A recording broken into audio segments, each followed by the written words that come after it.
Yun guys, ito ang core shoulder or beef shoulder. Yan, wala ginagawa ko dito pag ako magtatastas. Itong neck, yan, baklasin ko muna sa tatlo. Neck, tapos itong pinakabuong ribs. Yan. Tapos itong pinaka-leg. Baklasin natin.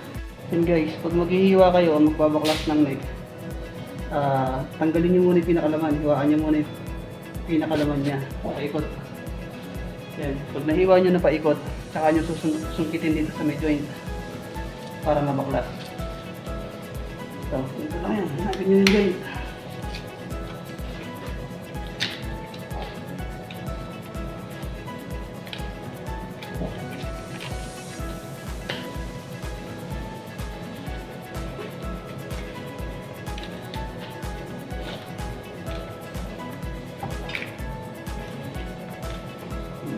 Technique, ganyan lang kadali.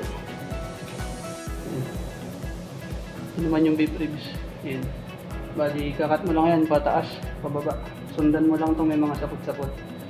Yan yung palatandaan niya na doon ka magkakat. Tapos pag nasundan mo na yung pinakababa ng pelvic shoulder, doon mo na siya cut.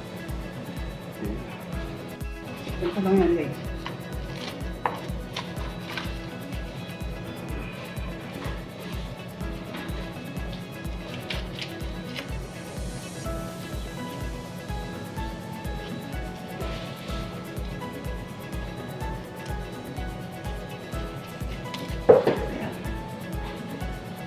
Ayan lang.